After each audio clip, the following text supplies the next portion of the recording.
Good day mga tulsay at mga tulsay. Andito na naman po tayo sa Sandoval sa may parehistruhan ng ating motor. Dahil July na, buwan ng rehistro ng ating motor mga tulsay. Bale, nakapagbayad na po tayo ng insurance dito at saka emission test. Waiting sa tawag.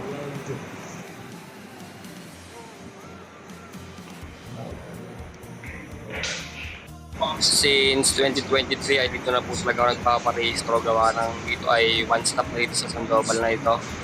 Dito na lahat. Ayun, emission test na po yung ating motor dito mga tulsoy. Lumabas ako dyan para makita ko kung nagawa sa ating motor.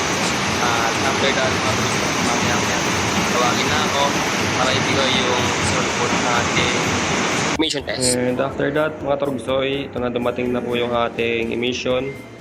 At pasado po tayo lahat.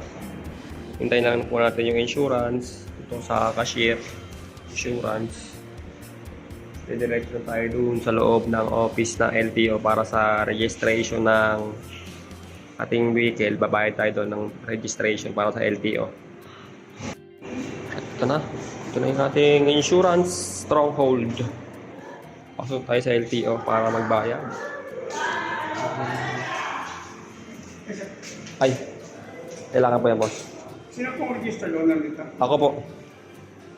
Kailangan pa po ba ng ID, boss?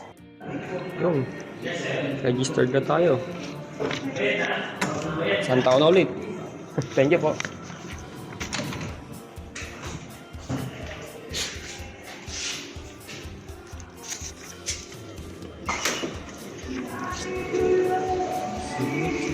Ano pala?